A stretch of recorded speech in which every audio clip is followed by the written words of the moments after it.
आज बात करते हैं टेस्ट नंबर 5 की। इससे पहले हमने जो टेस्ट लिया था 3 और 4 कंप्लीट हो गया था और इसके बाद में हम बात करेंगे भारत के भूगोल से संबंधित टेस्टों पर।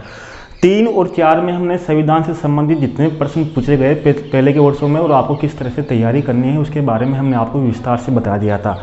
आज हमने कुछ क्वेश्चन लिए हैं, उसके बाद में भी और क्वेश्चन बहुत सारे लेंगे जिनके बारे में आपको बता देंगे कि कौन कौन से आपकी इंपॉर्टेंट यानी कि महत्वपूर्ण क्वेश्चन रह सकते हैं जो आपके संविधान से संबंधित आपके जो 10 क्वेश्चन पूछे जाएंगे आपकी रिट की भर्ती में वो आपके काम आएंगे। चलो आज शुरुआत करते हैं बिना समय गवाए। तो पहला क्वेश्चन ये है कि संयुक्त अधिवेशन में विधेयक पारित होता है, यानी कि पहला क्वेश्चन आपके समक्ष ये है कि संयुक्त अधिवेशन में विधेयक पारित होता है, यानी कि संयुक्त अधिवेशन में जो विधेयक आता है वो किस तरह से पारित होता है। इसका जैसे एक तो आएगा साधारण बहुमत से होता है या विशेष बहुमत से होता है या फिर विशेष बहुमत प्लस आधा राज्यों के साधारण बहुमत से होता है, यानी कि 3 तरह से विधेयक पारित होता है। तो इसमें आपको आंसर क्या देना है कि इसमें आपको देना है कि साधारण, यानी कि साधारण बहुमत से ही संयुक्त अधिवेशन में विधेयक पारित होता है, यानी कि स से ध्यान रखना साधारण, ठीक है, स से। अब आपको संयुक्त अधिवेशन से संबंधित बहुत सी चीज़ें याद रखनी है जो आपके एग्जाम में आ सकती है। नंबर 1 तो ये है कि 108 अनुच्छेद में संयुक्त अधिवेशन का प्रावधान है, संयुक्त अधिवेशन का, ठीक है। संयुक्त अधिवेशन की आप एक बात ध्यान रखना कि संयुक्त अधिवेशन कभी भी धन विधेयक, अगर धन विधेयक रहेगा या संविधान संशोधन विधेयक रहेगा, संविधान संशोधन विधेयक या धन विधेयक दोनों में से कौन सा विधेयक रहेगा तो इसमें कभी भी संयुक्त अधिवेशन बुलाने का रिवाज नहीं, यानी कि हो नहीं सकता, यानी कि संयुक्त अधिवेशन केवल साधारण विधेयकों को संबंधित के लिए ही है।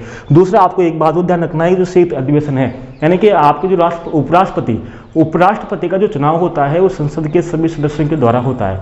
लेकिन जब मूल संविधान में ये प्रथा थी कि मूल संविधान में ये बात थी कि मूल संविधान में आपके उपराष्ट्रपति का जब चुनाव होता था वो संयुक्त अधिवेशन के माध्यम से होता था। लेकिन 11वें संविधान संशोधन के द्वारा उपराष्ट्रपति का जो चुनाव होता है उसको संयुक्त अधिवेशन को हटा दिया गया, ठीक है। इसी तरह सर्वप्रथम जो संयुक्त अधिवेशन हुआ वो हुआ था 1961 में। कब हुआ था? 1961 में। किसके लिए हुआ? देश प्रथा के लिए, यानी कि देश प्रथा के लिए ही सर्वप्रथम संयुक्त अधिवेशन बुलाया गया 1961 में। उपराष्ट्रपति का कब हटाएगा? 11वें संविधान संशोधन के द्वारा। आपको ये बहुत सारी चीजें आपको ध्यान रखनी है। अगर आपको संयुक्त अधिवेशन में आपको याद नहीं होता तो आप अच्छे से याद इनको कर सकते हो, यानी कि आपको बार बार रिवीजन पड़ेगा। दूसरी बात बता दूं कि हम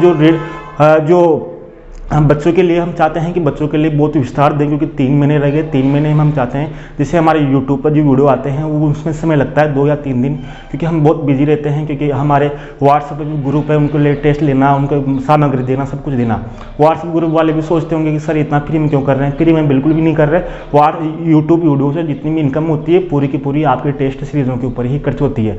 लेकिन जब हम सोच रहे थे कि इनसे टेस्ट लेने से भी कुछ नहीं होगा, आपका वीडियो लिया जाए, आपसे रोज मिला जाए, आपसे एक आपको किस तरह से एग्जाम की तैयारी करनी है, किस तरह से आपकी प्रिपरेशन करना है, क्योंकि आप जानते हो क्योंकि आप लाखों बच्चे हैं, लाखों बच्चों के पास वही मैटर है, सबके पास वही बुकें वही किताबें, सबके पास सेम टू सेम है, लेकिन सब वही पढ़ते हैं, फिर भी उनके नंबर अलग अलग आते हैं। तो हमें ये ध्यान करना है कि हमें किस तरह से वही चीज़ें पढ़कर भी अच्छे नंबर लाए, कौन कौन सी चीज़ें किस तरह से पढ़े, क्या क्या पढ़े। उसके लिए ही हमने इमरजेंसी के लिए एक ऐप की यानी कि एक वेबसाइट बनाने की एक परमिशन दी है, जो जल्दी ही सोमवार या मंगलवार को लॉन्च यानी कि आ जाएगी। हम आपको बता देंगे वो वेबसाइट, उस पर जाकर आप हमारा जो कोर्स है ज्वाइन कर लेना। उसमें क्या होगा, हम आपको रोज डेली यानी कि 2 या 3 घंटे की आपसे 2 संडे को हो सकता है तो आपसे क्लास लेंगे। आपके यानी कि आपके जो 60 क्वेश्चन आते हैं सामाजिक अध्ययन के, हम चाहते हैं कि 60 क्वेश्चन में से आपके ये भी क्वेश्चन गलत ना हो। अगर आपके जैसे मान लीजिए आप कितनी भी तैयारी कीजिए, जब भी आपके 2-5 क्वेश्चन तो ऐसे रहेंगे सामाजिक अध्ययन में जो आपने कभी पढ़े हुए ही नहीं है। अब उनके तुक्के मारने होंगे, यानी कि उनको कैसे हल करना है, तो उनको जब भी हल कर सकते हो जब आपने विस्तार से अध्ययन कर रखा है, आपने बहुत अच्छी पढ़ाई कर रखी है, यानी कि तुक्के भी वही मारेगा जिसने अच्छे से अध्ययन कर रखा है। उस पर डिस्कशन करेंगे किस किस तरह से अपने नोट्स पढ़ना है, पूरे सब कुछ मैं उसी डिस्कशन करूंगा, क्योंकि वो कब हो सकता है जब आपसे मैं रोज मिलूँ, आपको पढ़ाऊं आपको, यानी कि मैं चाहता हूँ व्हाट्सएप ने कहा था कि मुझे एक बच्चा दे दीजिए, मैं उसको कुछ भी बना सकता हूँ, तो मैं कह रहा हूँ आप मुझे 3 महीना दे दीजिए।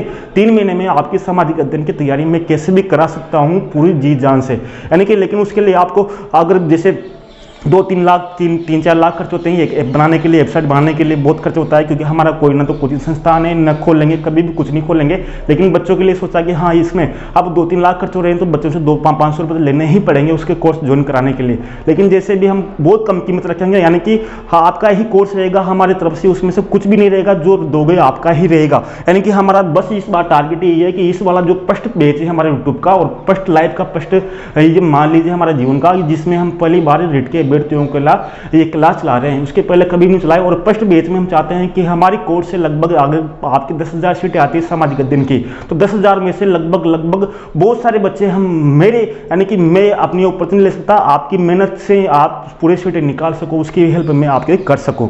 आगे चलते हैं, अगला क्वेश्चन लेते हैं, सर्वाधिक कार्यकाल किस लोकसभा का, यानी सर्वाधिक कार्यकाल कौन सी लोकसभा का था। यानी कि बहुत सारी लोकसभा अलग अलग थी, यानी कि अलग पहली लोकसभा गठन कब हुआ, अभी कौन सी लोकसभा चल रही है, तो आपको ध्यान रखना है 5वीं लोकसभा।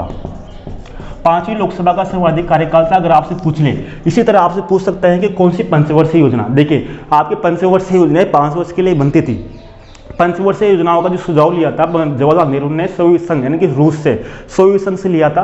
पंचवर्षीय योजना में आपसे पूछ सकते हैं कि कौन सी ऐसी पंचवर्षीय योजना थी जो समय से पूर्व समाप्त हो गई थी, यानी कि 5वीं, ठीक है, 5 यानी कि सर्वाधिक कार्यकाल वाली 5वीं, और सबसे कम कार्यकाल वाली यानी कि पंचवर्षीय योजना कौन सी थी, 5वीं, और सर्वाधिक लोकसभा वाला कार्यकाल कौन सा था, 5वीं का था। ये आपको ध्यान रखना है। इसी तरह आपको ध्यान रखना है कि कौन सी लोकसभा में सर्वाधिक महिलाएं थी, कौन सी लोकसभा में सबसे कम महिलाएं थी। इसी तरह सर्वाधिक जैसे कार्यकाल वाले लोकसभा अध्यक्ष कौन थे, बलराम जाखड़, बाल योगी, यानी कौन सा लोकसभा अध्यक्ष पद पर रहते योगी। इस तरह से आपको सब कुछ याद करना है। प्रथम राष्ट्रपति की राष्ट्रीय आपातकाल के समय राष्ट्रपति कौन थे, यानी कि प्रथम राष्ट्रीय आपातकाल के समय राष्ट्रपति कौन थे, तो ध्यान रखना राष्ट्रीय आपातकाल यानी भारत का प्रथम राष्ट्रीय आपातकाल 1962 में लगा। क्यों लगा, क्योंकि इस समय चीन ने भारत पर आक्रमण कर दिया। चीनी आक्रमण करने के कारण आपको ये भी याद हो जाता है कि चीन और भारत का युद्ध कब हुआ, तो 1962 में चीन और भारत का युद्ध हुआ।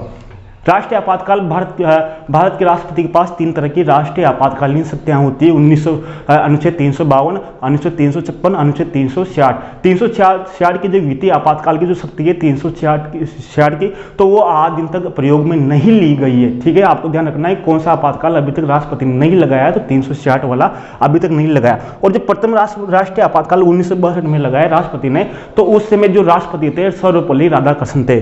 कौन थे, सर्वपल्ली राधाकृष्णन। ये भारत के महान शिक्षाविद थे। 5 सितंबर को इनकी स्मृति में शिक्षक दिवस मनाया जाता है।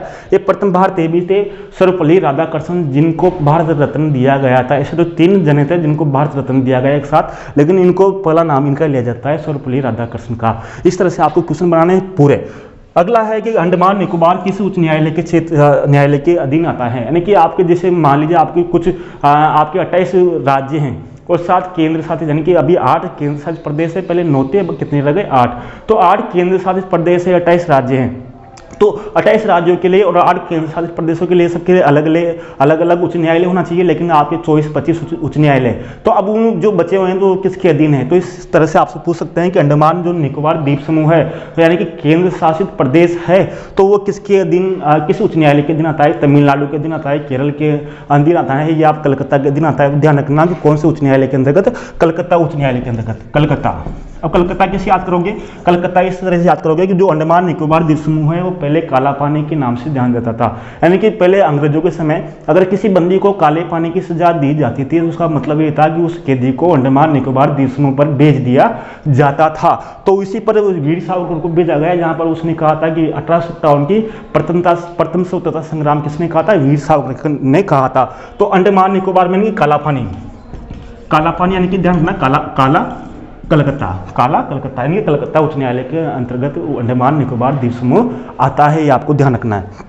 अगला क्वेश्चन है कि किस अनुच्छेद में संघ बनाने की स्वतंत्रता का उल्लेख है, यानी कौन सा ऐसा अनुच्छेद है जिसमें संघ बनाने की स्वतंत्रता है। यानी कि अब आप देखिए कि आपके एक बार 2011 में रिट में एक प्रश्न पूछा गया था, क्योंकि आपके क्वेश्चन ऐसे नहीं पूछे जाएंगे कौन सा मौलिक अधिकार है, कौन सा मूल अधिकार है। अगर आपके जैसे मान ली 40 से 50 क्वेश्चन सब बच्चे करेंगे, यानी कि सब बच्चों के 40 से 50, जैसे आपने प्रथम टेस्ट लिया, प्रथम टेस्ट में देखिए आपके 40 नंबर कितने बच्चों के आए, इतने सारे बच्चों के प्रथम टेस्ट में नंबर आए। आने के बाद में आप देखिए अगर इनके 40 से 1 नंबर भी बढ़ जाता तो इनकी रैंक कहाँ से कहाँ पहुंच जाती। इसी तरह अगर आपके 50 क्वेश्चन तो सबके सही रहेंगे, लेकिन अगर आप एक क्वेश्चन आएंगे जो हार्ड कठिन क्वेश्चन है, अगर आपकी एक भी सही होता है तो आप लागू बच्चों के ऊपर पहुंच जाओगे। और हमारा उद्देश्य ऐसा ही क्वेश्चन पर है जिन पर हम बिल्कुल उनको पढ़ सकें, उनको क्वेश्चनों को ढूंढ निकालें, हमारा उद्देश्य। क्योंकि सामग्री तो बहुत पड़ी हुई, नोट्स बहुत पड़े हुए हैं, सामग्री सब कुछ पड़ा हुआ है। अगर आप एक ही विषय को 10-10 टीचर पढ़ा देने से क्या मतलब है। पढ़ने वाला पढ़ाने वाला अगर जोरदार होना चाहिए, यानी कि दोनों आपस में जोरदार होना चाहिए। अगर पढ़ने वाला अच्छा है, पढ़ाने वाला अच्छा है, तो कौन सा भी एग्जाम हो आपको रोकने वाला कोई नहीं है। अगला चलते हैं किस अनुच्छेद में संघ बनाने की स्वतंत्रता है। तो संघ बनाने की स्वतंत्रता यानी कि ये मूल अधिकार से संबंधित है। तो मूल अधिकार में आपने देखा होगा कि 6 मूल अधिकार है, 6 मूल अधिकार में स्वतंत्रता का जो मूल अधिकार है अनुच्छेद 19 में, किसमें, अनुच्छेद 19 में। अब अनुच्छेद 19 में है तो 19 में भी बहुत सारे अधिकार है, जैसे 19 ए है, 19 बी है, 19 सी है, 19 डी है, 19 ई है, 19 एफ है, 19 एफ है, 19 जी है। इस तरह से स्वतंत्रताएं हैं। तो आपको कैसे याद करनी है, जैसे मान लीजिए इसमें से जो 19 एफ है, यानी कि आपसे पूछ सकते हैं कि कौन सी स्वतंत्रता यानी संपत्ति की जो स्वतंत्रता थी उसको समाप्त कर दिया गया, तो कौन से अनुच्छेद में, तो ध्यान रखना 19 एफ में। अब एफ है तो एफ का मतलब क्या होता है, फिनिश। तो आप ध्यान रखना एफ फिनिश में एफ आ रहा है आगे, तो एफ आ रहा है तो ध्यान रखना एफ से क्या ध्यान रखोगे, एफ। यानी कि आपको बिल्कुल याद करने की जरूरत नहीं है, अपने आप दिमाग में बैठा लो, किससे याद होगा, बस ये तो याद कराना है आपको, ताकि वहां पर आपको क्वेश्चन सब याद रहेंगे। क्वेश्चन याद रहने के बाद में लेकिन जो 2 या 3 घंटे का जो एग्जाम के समय जो आपको प्रेशर रहेगा, तो आसान क्वेश्चन भी आपको याद नहीं आएंगे, तो भी छूट जाएंगे, तो उनको ही आपको ट्रेन करना है। तो फिनिश यानी कि हमारा बस उद्देश्य यही है कि आपका सिलेक्शन होना चाहिए इस बार किसी भी हालत में। इसी तरह फिनिश याद कर लोगे। इसी तरह आपका 19 जी है, तो जी में क्या है, तो जी में ध्यान रखना जी से क्या बनता है, गुड्स का मतलब क्या होता है, वस्तु, यानी कि वस्तुओं व्यापार से, यानी कि वस्तुओं की व्यापार से, यानी कि व्यापार करने की स्वतंत्रता कौन से अनुच्छेद में, सी में। अब आपसे पूछा गया है कि क्या संघ बनाने की स्वतंत्रता, संघ का मतलब क्या होता है, कम्युनिटी यानी कि कम्युनिटी में आगे क्या है, सी, तो सी किस में है, सी किस में, 19 सी में है कम्युनिटी, तो सी से कम्युनिटी बन गया 19 सी, ठीक है। तो सी से आप ध्यान रख लेना भाई कम्युनिटी। इस तरह से आप याद रख सकते हो। डी से ट्रांसपोर्ट परिवहन की स्वतंत्रता, इस तरह बोलने की स्वतंत्रता, सभा करने की स्वतंत्रता, इस तरह से स्वतंत्रता है। अगर आपके भी क्वेश्चन निकलता है तो आपके बहुत आगे निकल जाओगे, ठीक है। इस तरह से आपको याद करना है। अगला क्वेश्चन है कि लोकसभा का अभिरक्षक कौन होता है, लोकसभा का अभिरक्षक। अब आपको पता है कि अभिरक्षक ये होता है। अब मैं पूछ लो लोकसभा का नेता कौन होता है, तो फिर आप दोनों में क्वेश्चन में अंतर हो जाओगे, यानी कि आपको इन डाउटों को भी क्लियर करता जाना है। यानी कि लोकसभा का अभिरक्षक तो कौन होता है, लोकसभा अध्यक्ष। कौन होता है, लोकसभा अध्यक्ष। लोकसभा अध्यक्ष होता है। और लोकसभा का जो नेता होता है, नेता कौन होता है, नेता कौन है, प्रधानमंत्री, ठीक है। आपको ध्यान रखना। अब कैसे याद करोगे, लोकसभा अध्यक्ष दोनों में है, जिससे आपको याद हो जाएंगे लोकसभा का अध्यक्ष। इस तरह से आपको क्वेश्चन कंप्लीट करने हैं। अगला क्वेश्चन है कि तदर्थ न्यायाधीशों की नियुक्ति कौन करता है। आपको पता है कि सर्वोच्च न्यायालय के जितने भी न्यायाधीश हैं उनकी सबकी नियुक्ति राष्ट्रपति के द्वारा होती है। अब क्वेश्चन आपकी ये आता है कि तदर्थ न्यायाधीशों की नियुक्ति कौन करता है। अब तदर्थ न्यायाधीश कौन होता है, ये न्यायाधीश नहीं होते। जैसे मान लीजिए कोई भी प्रश्न समक्ष आया, जैसे मान लो कोई न्यायालय के समक्ष कोई विषय आया, अब विषय पर फैसला करने के लिए वहाँ पर जैसे मान लीजिए 3 न्यायाधीश है। अब उन न्यायाधीशों में सुनाने के लिए, यानी कि फैसला सुनाने के लिए कम से कम 5 न्यायाधीशों की जरूरत है।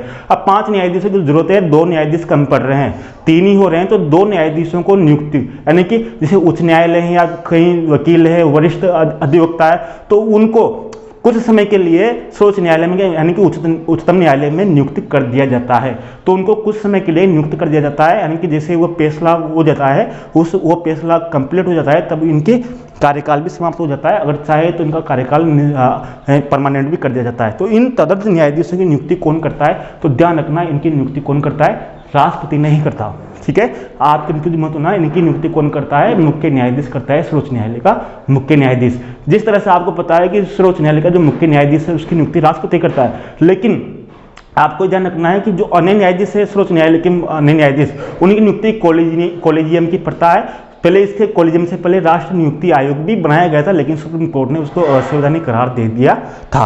अगला क्वेश्चन था प्रस्तावना में एक संपूर्ण प्रभुत्व संपन्न दिया हुआ है, तो इसके बाद में क्या आएगा। अब देखिए एक संपूर्ण प्रभुत्व संपन्न, आपको पता है प्रस्तावना क्या आती, यानी कि प्रस्तावना को संविधान की आत्मा भी कहते हैं। लेकिन अगर न्यू आ जाए आपके ऐसे पूछ लिया कि भीमराव अम्बेडकर ने संविधान की आत्मा किसको कहा, तो अनुच्छेद 32 को कहा। इस तरह से आपको ध्यान रखना है।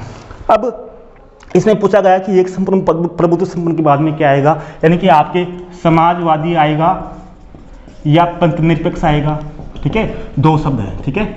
आपके पहले समाजवादी आएगा या पंथ निरपेक्ष आएगा, एक प्रभुत्व संपन्न के बाद में क्या आएगा, वहां पर आपको पता ही नहीं आप, लेकिन वहां पर जब ये क्वेश्चन 2-3 आएंगे ना, वहां पर ऑप्शन में जब आपका दिमाग काम नहीं करेगा, तो आपको कैसे ध्यान रखना है। जैसे एक संपूर्ण में पहले स है, प्रभुत्व में बाद में प है, तो इसी तरह समाजवादी में पहले स है, पंथ निरपेक्ष में बाद में प है, तो पहले स आएगा फिर बाद में प आएगा। यानी कि देखो एक संपूर्ण प्रभुत्व यानी कि पहले स आ रहा है फिर प आ रहा है, तो समाजवादी पहले आएगा, पंथ निरपेक्ष बाद में आएगा। इस तरह से आपको क्रम ध्यान रखना है, ठीक है। प्रस्तावना को पालकी वाला ने परिचय पत्र भी कहा।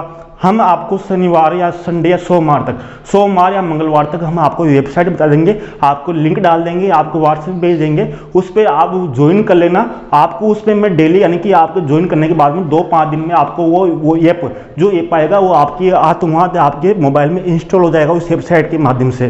ठीक है, आपको ईमेल आईडी की जरूरत पड़ेगी केवल उसको खोलने के लिए, वो ऐप आपके उसमें हो जाएगा। उसके बाद में आपके जितने भी मैं लाइव क्लास लूँगा, आपको पढ़ाऊँगा, वो आपको पढ़ाता रहूँगा। डेली कितने पढ़ाना है, 3 महीने की रणनीति किस तरह से रहनी है, पूरा सिलेबस हम उसमें से कंप्लीट कर लेंगे। बाकी आपकी इच्छा हो जिस तरह से आप यूट्यूब पढ़ सकते हो या हमारी व्हाट्सएप पर ले सकते हो। व्हाट्सएप पर हम कोई फीस नहीं लेते। यूट्यूब का जितना पैसा आता है वो पूरा पैसा व्हाट्सएप के ग्रुप के बच्चों के लिए ही होता है। लेकिन हमें लग रहा है कि बच्चों को कुछ देने के लिए हमने कुछ किया उनको करने के लिए कि हाँ इनको कुछ और देना चाहिए, क्योंकि तड़क भड़क से कुछ होने वाला नहीं है। आपको इतनी हाई फाई क्लास मिल जाएगी, सब कुछ मिल जाएगा, लेकिन आपको सिलेक्शन लेना है, कुछ दिखाना नहीं है। आपको किस तरह से सिलेक्शन लेना है, वो कैसे लेना है, उससे कोई मतलब नहीं है। आपको तो केवल पढ़ाई से संबंधित काम करना है, वही हम काम कराएंगे। अब जैसे न्यू बोलते हैं कि उस चैनल के 1 lakh subscriber, 5 lakh subscriber, 5 lakh subscriber तो हम अगर मान लीजिए 2-5 वीडियो डाल दें, जैसे हमने एक वीडियो डाला रेट की तैयारी कैसे करें, हम लोग डाल दें यूट्यूब पर कि रेट की विज्ञप्ति इस माह जारी होगी, रेट की विज्ञप्ति जारी नहीं होगी, रेट की भर्ती अगले महीने निरस्त होगी, ऐसे तड़क भड़क जो वाली खबरें डाल दें तो लाखों व्यू आ जाएंगे, लाखों सब्सक्राइब हो जाएंगे। इससे कोई मतलब नहीं है। हमें तो केवल पढ़ाई से संबंधित है कि बच्चों का जो कीमती समय है वो नष्ट नहीं होना चाहिए, क्योंकि ये भर्ती जो अभी 3 साल में एक बार आई है, ये भर्ती निकल गई अपने हाथ से तो पता नहीं कब अपने पास भर्ती आएगी। तो जो कीमती समय है तो किस कीमती समय का आप इस्तेमाल करेंगे। आपने इतना कीमती समय मुझे दिया, धन्यवाद आपका, नमस्कार।